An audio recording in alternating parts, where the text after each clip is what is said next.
New tourism promotion for the region aims high. And a setback for Defiance Mills' New Zealand sell-off.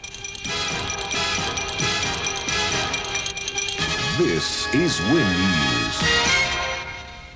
Good evening. Clifford Park has turned into a political battleground. The coalition government claims opposition racing spokesman Bob Gibbs denigrated the Toowoomba Cup by making political promises during Saturday night's presentation ceremony. In a surprise move, opposition racing spokesman Bob Gibbs was invited to make the official presentations at the Toowoomba Cup. In his speech, Mr Gibbs said a change of government would mean a return of track maintenance funding, more prize money and a new grandstand for Clifford Park. Member for Toowoomba South Mike Horan is incensed Mr Gibbs politicised the event. I think it's a shame that Mr Gibbs would denigrate the Toowoomba Cup by turning it into a political stunt to make empty promises. The Toowoomba Turf Club has been holding a long-running battle with the government over funding. $400,000 in track subsidies were cancelled after the election. The Turf Club forced to spend money on track upkeep rather than increasing prize money. Races in Toowoomba now offer $2,500 less than at the Gold and Sunshine Coast and Ipswich. But Turf Club chairman Neville Stewart denies Mr Gibbs's invitation to make the Toowoomba Cup presentation was politically motivated. He says it was a request from sponsors Carlton and United. And the reason for that, I believe, was that there were no other politicians available at that stage, that Mr Gibbs was the only politician available, and he was asked and he accepted. Clifford Park is situated within Mr Horan's electorate. He blames the funding cuts squarely on Gibbs, running the Queensland racing budget over cost with lavish promises. Didn't pay it because he didn't have the money. Mr Gibbs promised the grandstand for years and years and didn't deliver. Peter O'Dempsey, Win News. The Regional Tourism Association has signalled a new direction for the promotion of Toowoomba and the Golden West with the launch of a new travel guide. The authority says it's taking a more professional marketing approach as we approach our peak tourism period. Income to our region from visitors who stayed in tourist accommodation last year was valued at more than $84 million. From that, $80,000 has been spent printing and distributing 100,000 new holiday and travel guides being sent around Australia and to tourism offices in Asia, Europe and America. So we can expect our investment to be repaid many times over in substantial benefits to the city and to the whole region. The Toowoomba and Golden West Tourist Association says the brochure focuses on what it calls the 4 different flavours of the region, the emphasis on people enjoying themselves. What you've got to say to people is that it's not an inhospitable area, we're not still in the grip of a drought, and that if you come up here for a couple of days, there are activities. You're not simply wandering around looking at scenery. One of the major problems in promoting this region is that all the major tourism campaigns for Queensland focus on reef, sand and sun, but that's soon about to change.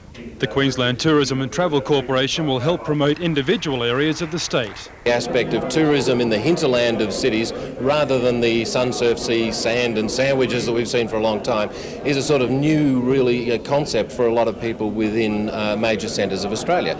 Today's launch follows the formation of a joint tourism strategy for the region, being praised as a benefit for the whole area. The whole means you can access international tourists, you can access interstate tourists, and when you do that, it just makes life a lot easier, and also it's more cost effective. Matt Dunstan, Win News. There's increasing pressure on Prime Minister John Howard to legislate to extinguish native title on pastoral leases.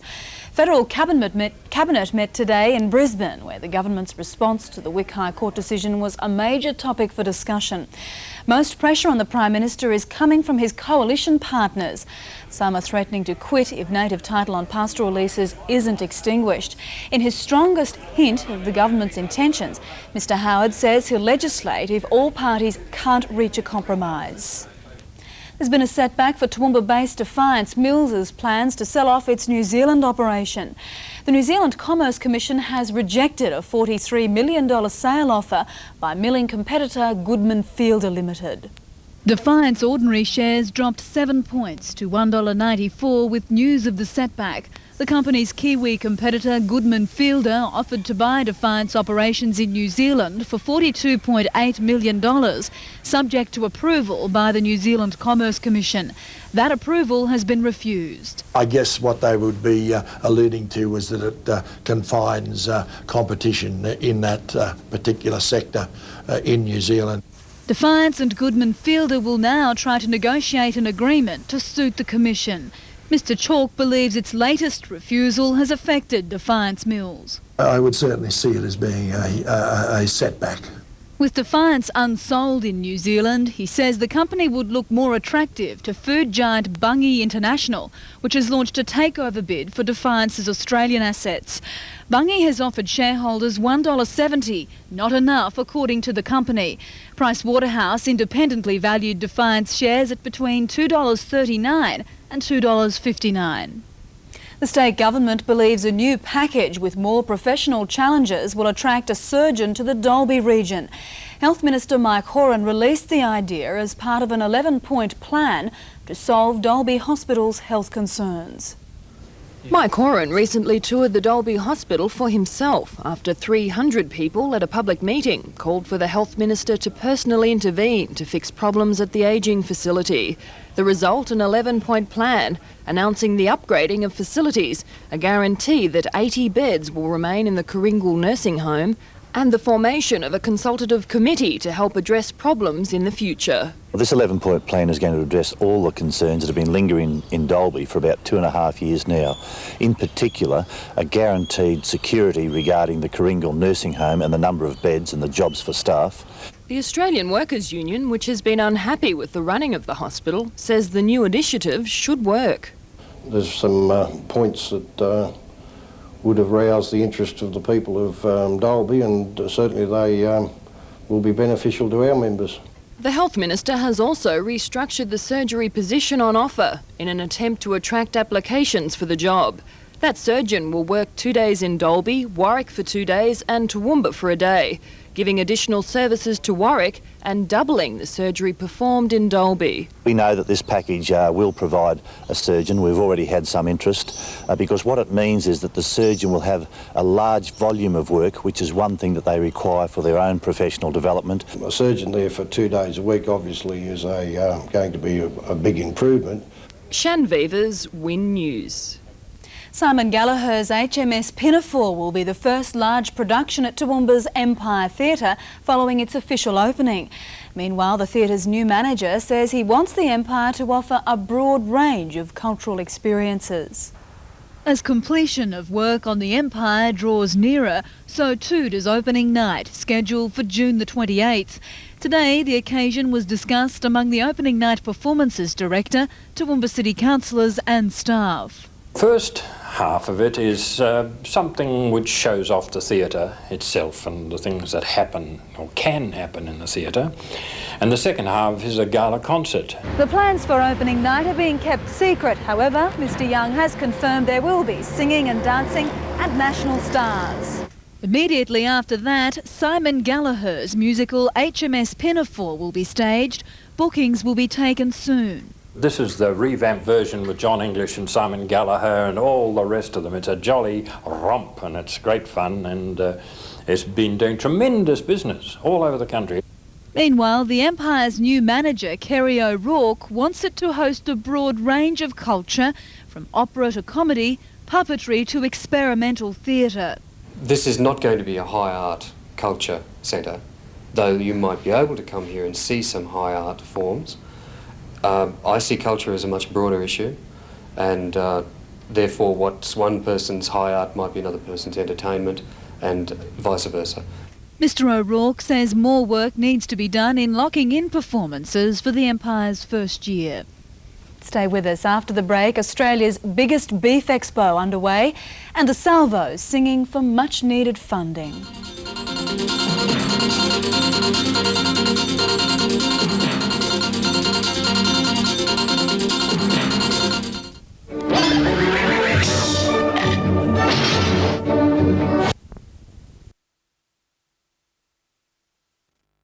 To affect our environment. Large numbers of red gum eucalypts along the Condamine River near Warwick are dying. A research team is trying to reverse the problem. It's a prime example of nature being unable to cope with human demands. Hundreds of old red gum eucalypts along the Condamine River between Warwick and the Chinchilla Weir are dying. Human intervention and drought to blame. Things like fairly broad-scale clearing, changes in the flood flows in the streams, particularly loss of periodic heavy flooding. But humans aren't the only animals responsible. Other wildlife species in the area are adding to the environmental pressures on the trees. Primarily it's a health-related problem. It's a symptom of a declining or changing environment. The Department of Natural Resources is coordinating a research team to investigate the problem, supported by Griffith and Queensland universities and Gatton College. What we're suggesting is people look at natural regeneration, trying to encourage them to replace themselves. While a land care program is helping fund a regeneration plan, local landholders are being asked to consider fencing land near the river and limiting grazing. The dead eucalypts are being replaced by a new species, acacia, part of an ecological cycle change in the area. Compounding the struggling eucalypts problems, in their stressed state they become a more attractive target for one of their natural predators, the possum, which thrives off increased nutrients in leaves. If some action isn't taken soon, it's unlikely the trees will survive. It's difficult to get Mother Nature to have babies when the conditions aren't quite right.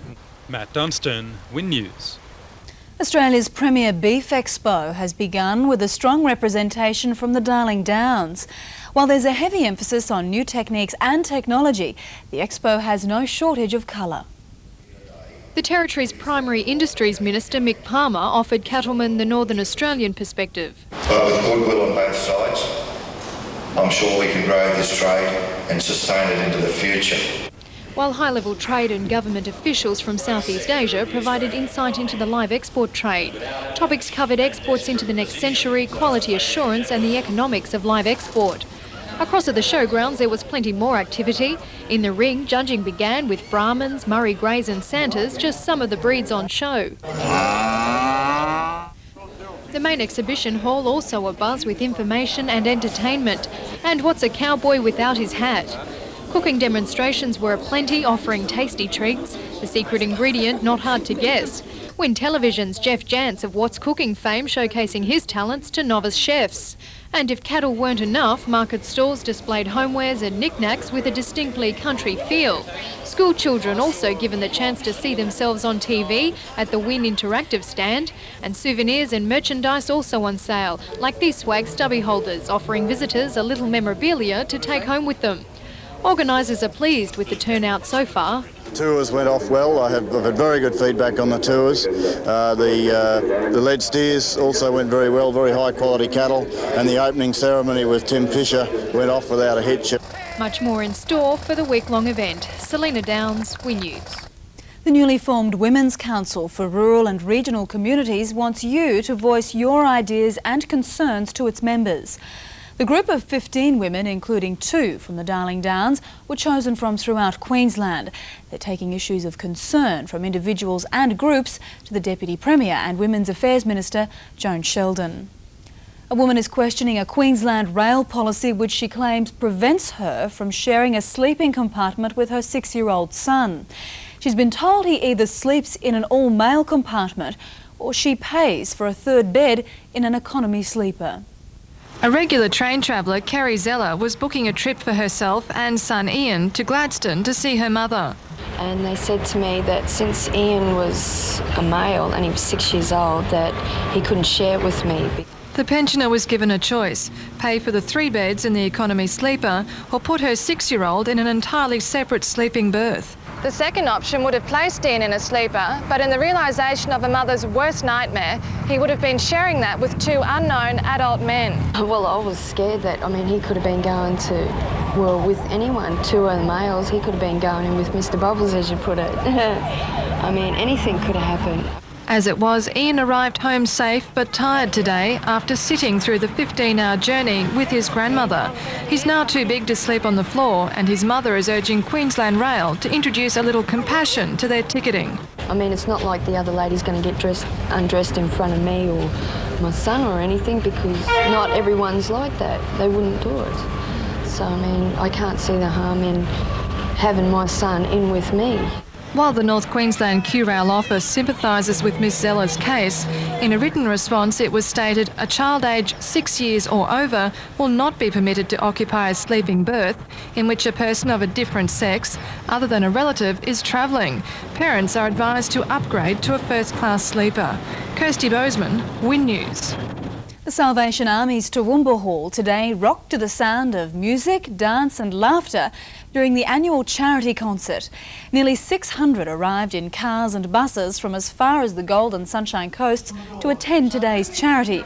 They weren't disappointed, the Salvos themselves proving adept with one of their best-known assets.